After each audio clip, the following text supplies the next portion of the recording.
Isn't there any way out of here? I've gone over every inch of it, Patsy. There's not a chance. It's like being buried alive. I almost wish he had shot us. It would be better than dying like this. I'm going to make him wish he'd shot us, too. What? In fact, I'm going to make him come back to do it. Right now.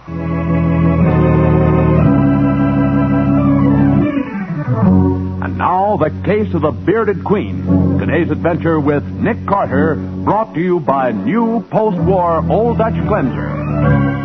Today, Scubby Wilson, reporter on the Globe Gazette, finally got delivery on his new car, and is preparing to give Nick's secretary, Patsy Bowen, his one and only girlfriend, the first ride.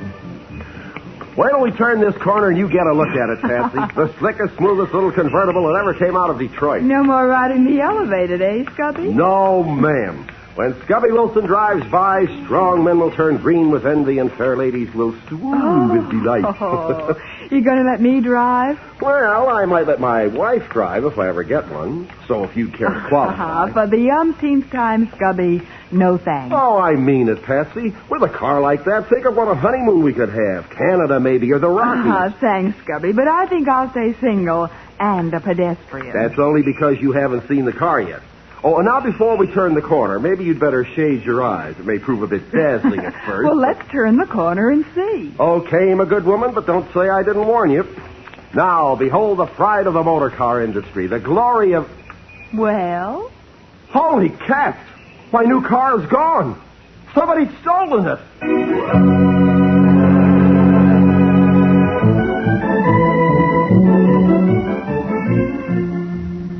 All right, Sergeant.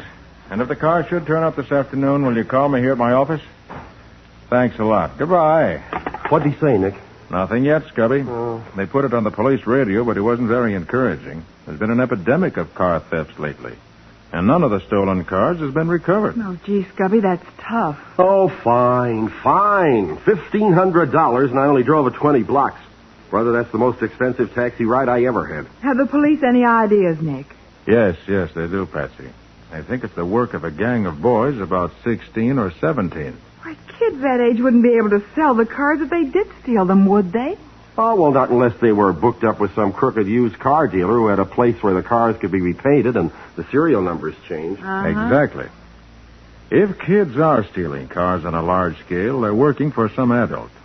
And there's nothing more rotten than a crook who makes criminals out of youngsters. Some kids seem to be born that way. Oh, no, they're not, Scubby. No, they're not, Scubby. It's a matter of environment and training. Remember, these boys grow up with no place to play except the streets under the elevated. Give them a fair chance, and they're all right. That's true, Scubby. Nick proved it with the Downtown Boys Club. Right. Why, some of those fellows down there had pretty bad records, and we got them. But now I'd trust them anyway. Oh, I know, but at the same time... Oh, let me get it.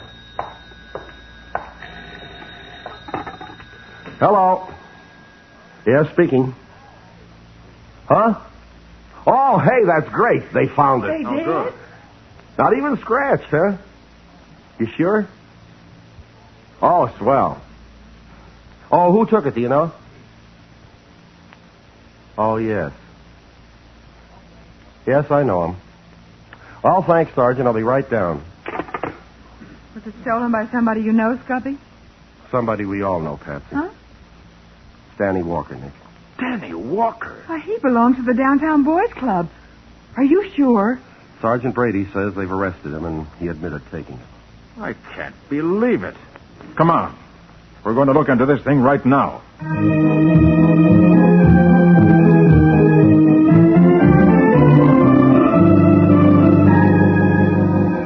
Oh, lay off, will you, Nick? I told you if I'd known the car belonged to a friend of yours, I wouldn't have took it. It's you I'm interested in, Danny, not the car. I don't like to see you here in jail. You're the first member of the club who's got into trouble in more than a year. I want to find out why and help you if I can. I don't belong to your club no more. I quit a month ago when my folks moved over to the west side. Oh, is that so? I knew you hadn't been around lately, but I didn't know you'd quit. Oh, them clubs is kid stuff. I'm 18 years old. Danny, listen. We've been pretty good friends. Oh, look, Nick, you're a good Joe, see, even if you are a private eye, but let me alone, will you? No, Danny, I won't. When you came out of reform school, you gave me your word to go straight. And until now, you have. What's changed you, Danny? What's happened to you? Well, I lost that job you got me, and I had to get some money quick, see? It was kind of a debt. Of honor, like.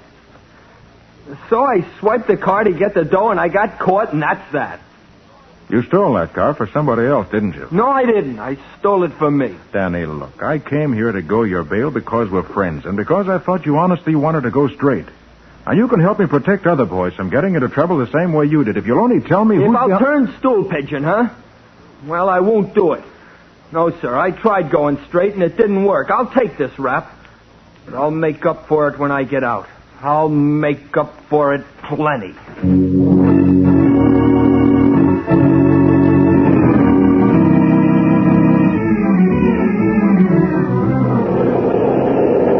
Those elevated trains make so much noise, it's a wonder anyone gets any sleep around here. You can get used to anything, Patsy. Oh, there's Scubby in front of that delicatessen. And there's a space where we can park. I hope he's been able to find out something. Hello, beautiful. Hello, Scubby. Hiya, Nick. You have any luck, Scubby? No, not much. There's a gang in this neighborhood, all right, but the kids wouldn't talk to me. They have any regular place to meet? There's no settlement house and no boys' club. But some of them hang out at the West Pine Street garage. A garage? Now, don't get excited. I know it sounds like a perfect lead, but I met the boss. And if he's a crook, I'm Jesse James. Well, I'd like to talk to him anyway. What's he like? Nice old fellow. Name of Bainbridge. Everybody calls him Pop. I think you and he will have a lot in common. What? Not you, Nick. What? I said I think you and Pops Bainbridge will have a lot in common.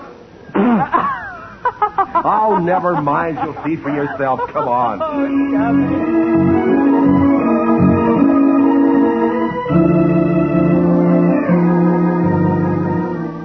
I just don't know what to think, Mr. Carter. Why, Danny used to mind the gasoline pumps for when I'd go out to eat.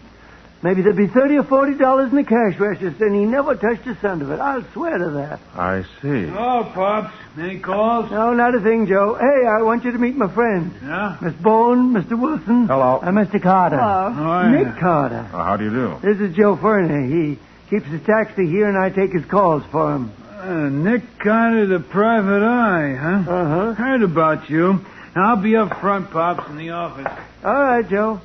Come on, Mr. Carter. And you folks, too. I want to show you something. I didn't tell Nick about this, Mr. Bainbridge. I Oh. thought you'd like to do it yourself. All right, in here.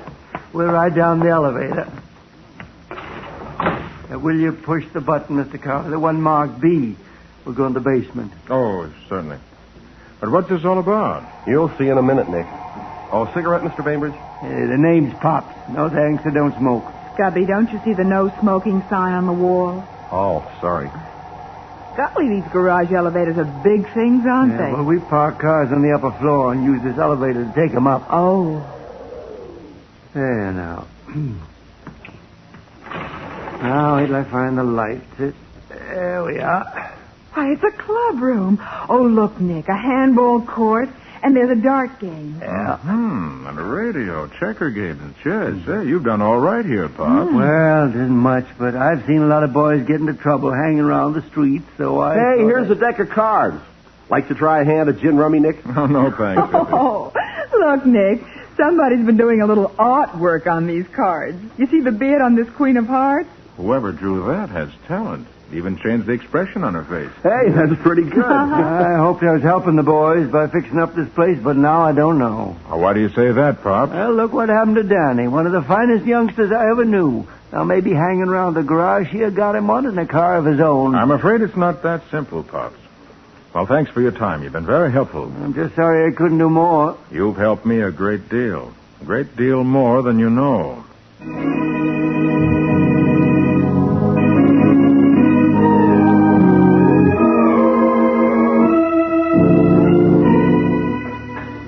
What's the gag, Nick? You didn't come to the jail just to play cards with me. Oh, yes, I did, Danny.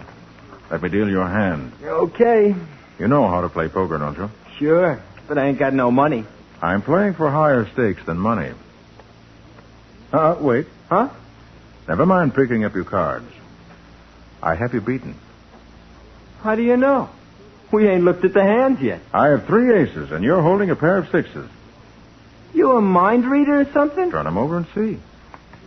Well, Hey, what is this? You stacking the cards on me? No. I was reading the backs of the cards, Danny.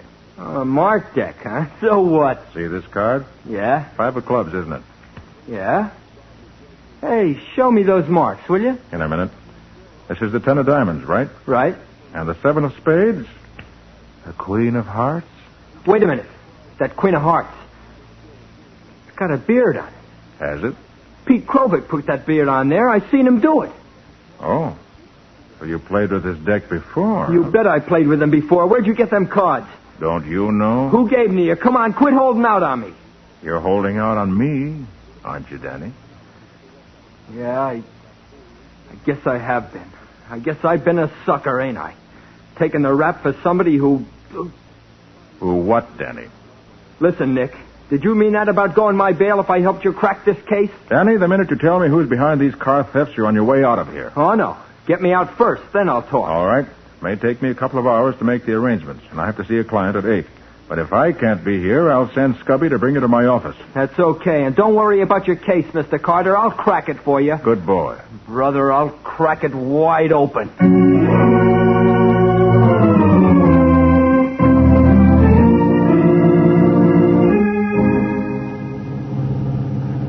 That's Nick's house over there, Danny. Okay. You better park on this side, Scubby. Nick's car's in front of the house. Sure. Only be here a few minutes anyway. Got to meet a guy for an interview pretty soon. Well, come on. Nick's waiting for us. Gee, I feel like the mayor or something with two of you bringing me here. Well, Nick didn't want to take any chances. On me running out, huh? No, on anything happening to you.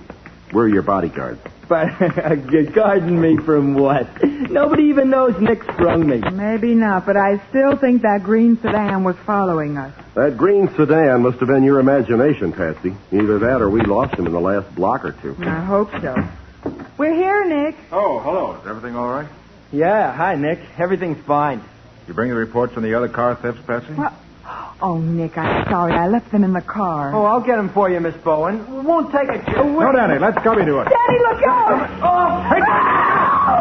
Good grief! He ran into him on purpose. Come on. It was that green sedan I saw following us before. Patsy, call an ambulance. Right. Scubby, head off any traffic. Sure, Nick. Here, Danny. Let me put my coat under your head. Danny, can you hear me? It's Nick. Nick. It was him, Nick. I know, Danny. Don't try to talk. Got to tell you about those cars. All right, son. What about him? The eye. What eye? What do you mean, Danny? Look for the eye in the L. Danny. Oh, the poor kid. He's fainted. No, Scubby. He's dead.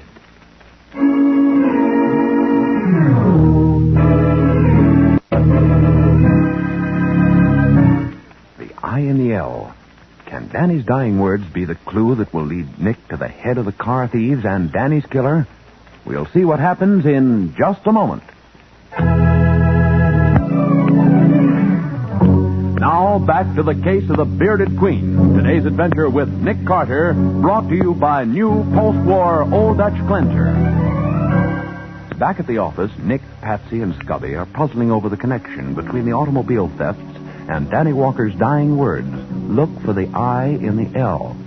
Nick, the only way I can figure it must be some detective on duty around the elevated trains. Naturally. Scubby, look Brady. And ask him confidentially if any L detective has shown sudden prosperity since these car thefts started. Sure, Nick. If only we could have got the license number of that green sedan. Yes. Well, at least we have the fragments of glass from that shattered headlight. That may help us to identify it. And the police are checking every garage in town for a green sedan with a broken headlight lens. I felt sure that car was following us, but I didn't see it when we got here. Probably parked the car up the street with his lights off and his motor running just in case. And when Danny started to cross the street alone, the murderer saw his chance and took it. Right. Well, the next thing is to find out if any older men sat on those card games with Danny. You think the leader of this gang played cards with the boys? Not only played cards with him, he cheated. Oh. Danny realized it when he saw the bearded Queen of Hearts in that marked deck. So-called debt of honor he stole Scubby's car to repay was a gambling debt. Well, then maybe the same trick was played on some of the other boys. That might account for the rest of the stolen cars. That's the way I figure it. After a boy had stolen one car, it wouldn't be hard to frighten him into stealing more by threatening to expose him. Well, that's the lowest trick I ever heard of. I agree with you, Scubby. Yes. Well, when we find out who won with that Mark Dick, I think we'll have the leader of the gang and Danny's murderer. Perhaps Bainbridge ought to know. Right, Patsy, and that's where we're going. Scubby, as soon as you've talked to Sergeant Brady about the detectives, phone me at the West Pine Street garage.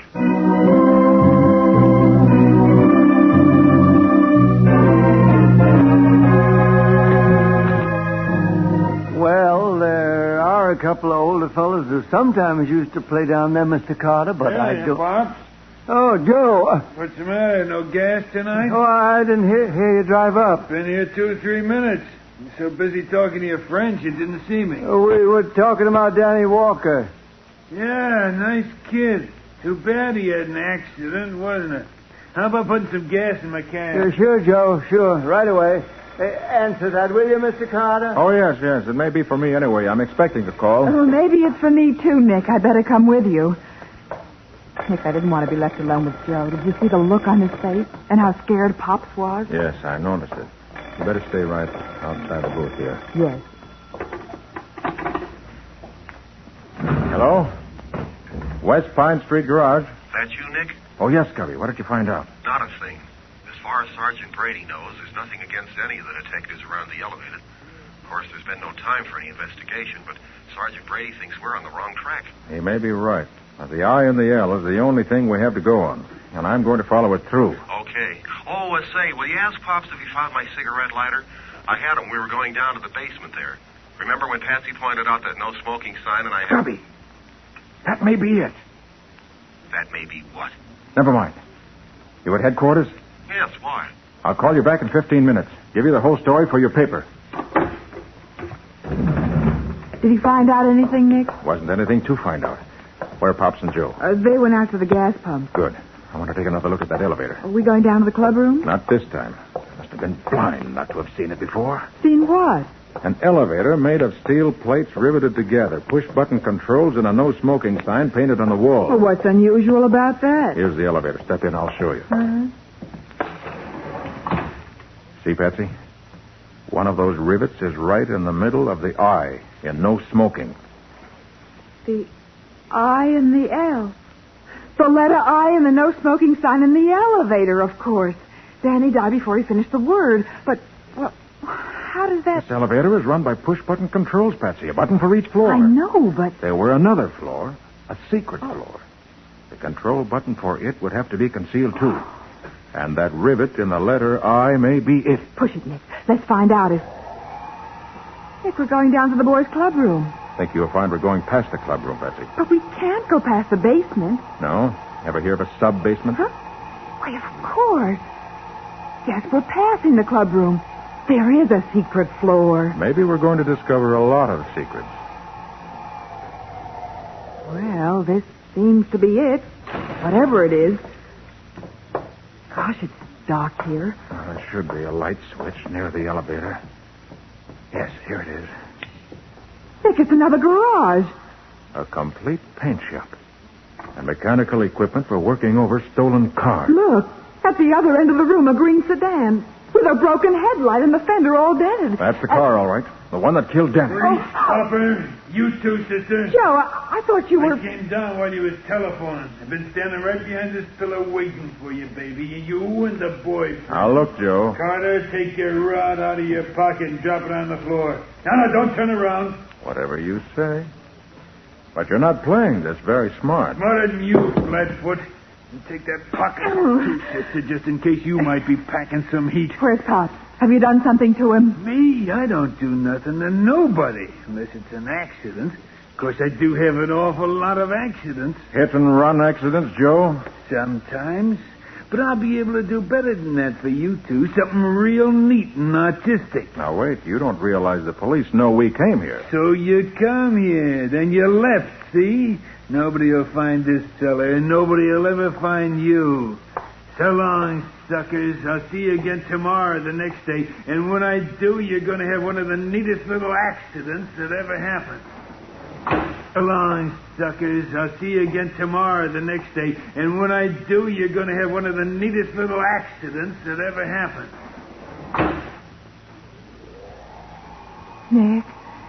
Isn't there any way out of here? No. Just this one big bare room. Nothing but the pillars that support the building. These workbenches and garage equipment. And the elevator shaft at the other end. But it's like being buried alive. I almost wish he had shot us. Patsy, I'm going to make Joe wish he had shot us. What? I'm going to make him come right back to do it right now. Nick, why are you taking off your shoes? I may want to walk quietly before I'm through. Hand me that monkey wrench there. Oh, that won't be any good against a gun, Nick. Better than nothing. Let me have it. Okay. Now, you get inside that green sedan. Lie down on the floor. You'll be as safe from bullets there as any place. All right, Nick. This switch box on the wall contains the main electrical switches for the entire building. One for the lights and one for power. We've got to keep the garage going upstairs as a blind. But it can't operate without lights. So we cut the lights. Oh, Nick, be careful. I will. I'll be behind this pillar next to the switch box. Joe will have to get those lights on again and quick. And he'll have to pass me in the dark to do it. I left the power switch on so the elevator still runs. He's coming. Oh, Nick. I'm afraid. Don't worry. It'll be over in a minute. One way or the other.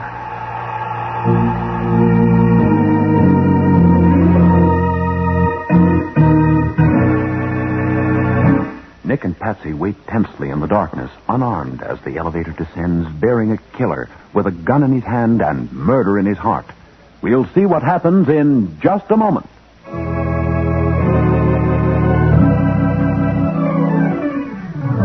Now for the conclusion of the case of the Bearded Queen. Today's Nick Carter adventure brought to you by new post-war Old Dutch Cleanser.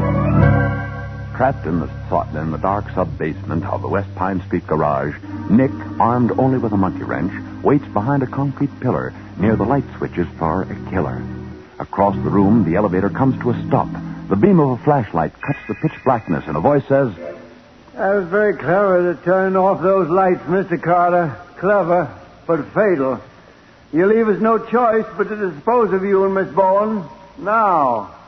Come on along with that flashlight, Pops. We'll turn the switch on again. Yeah, not so fast, Joe. Carter probably intends to ambush us, even if he doesn't have a gun. Yeah. I'll stay here by the elevator and keep the flashlight on you just in case. Good idea. When the lights is on, we can finish him off nice and easy. I'll get the switch. Remember, I have a gun, Mr. Carter, so don't think you can... Joe! Hey, Pops! What happened to the flashlight? How'd you come to drop it? Stay right where you are, Joe. Yeah, okay. Mr. Carter's very accurate at throwing a wrench. The flashlight's broken. You know where I am, Joe, so if you hear a sound in any other part of the room, shoot. Don't worry, I will. Where's that squirt? Did you get him, Joe? Couldn't have missed at that range, Pops. But I don't know whether it was him or her. It wasn't either. Hey, Pops, you don't hear me. Help me. Joe, you all right? Joe, why don't you answer me? This is Joe's gun on your back, Bainbridge. He doesn't have any more use for it. You better drop the one you're holding. Yeah. I will. All right, Patsy. Find that light switch. We're taking these two crooks to headquarters.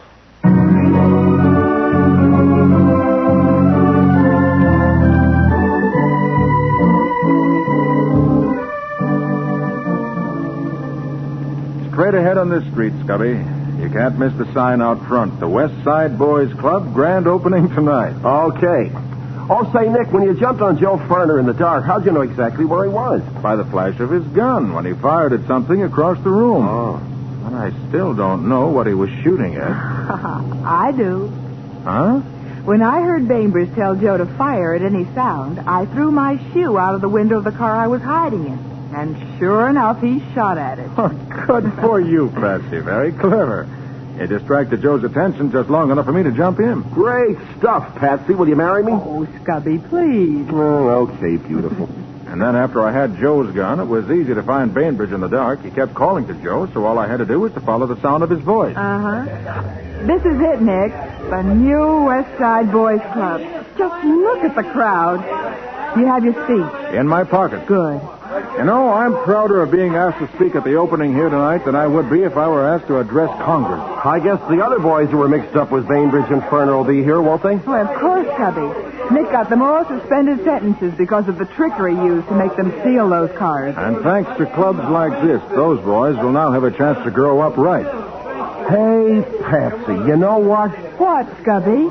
I just realized. Now that you've ridden in my new car, maybe you'll change your mind about marrying me. Well, Scubby, I must admit I'm in love with... Me? No, darling. Your car.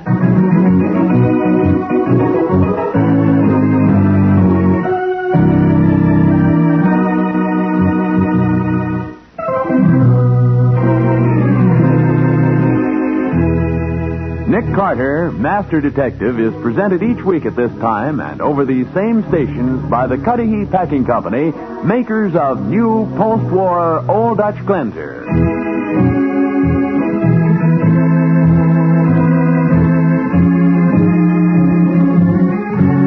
Detective, produced and directed by Jock MacGregor, is copyrighted by Street and Smith Publications, Incorporated. Lon Clark is starred as Nick, with Charlotte Manson featured as Patsy. Scubby is played by John Kane. Today's script was written by Jim Parsons.